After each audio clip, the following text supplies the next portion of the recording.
Amici, bentrovati. Qui quest'oggi parte un percorso e uno speciale dedicato ai salesiani, ma dedicato soprattutto a latte dolce e in questo caso all'oratorio dei salesiani. Siamo proprio all'interno della chiesa di Latte Dolce, siamo in compagnia di Don Vittorio che ci porterà in giro per questo tour estivo di questo luglio caldissimo. Intanto ben trovato, buongiorno Don Vittorio.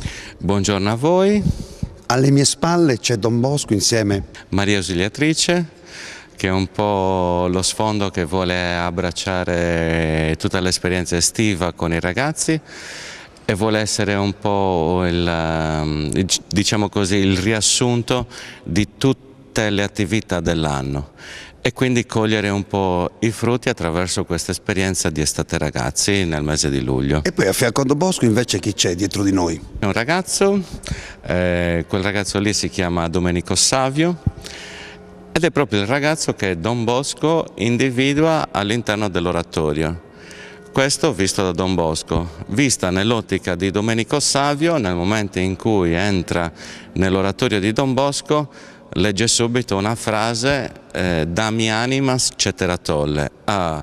In quel momento Domenico Savio capisce subito che quella era proprio l'ambiente dove poteva fare una bella esperienza, un'esperienza di vita. E l'esperienza di vita sarà anche quella che percorreranno i ragazzi, per l'appunto si partirà proprio da questa chiesa, dalla chiesa di Latte Dolce, poi diretti verso l'oratorio, prima a pregare e poi naturalmente anche a divertirsi e a imparare cose nuove, perché quest'anno ci trasferiamo in quello che è il mondo di Megalì.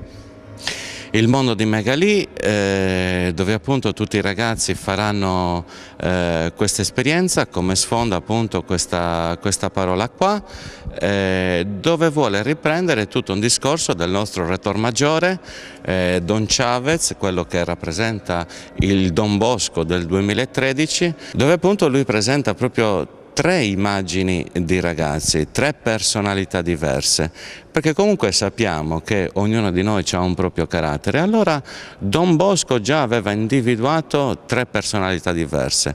Vicino a Don Bosco c'è Domenico Savio, ma c'è anche un Michele Magone e c'è anche un Francesco Besuco, tre personalità diverse dove abbracciano un po' la sensibilità di tutti i ragazzi che girano nei nostri ambienti, in particolare nell'oratorio e nella parrocchia.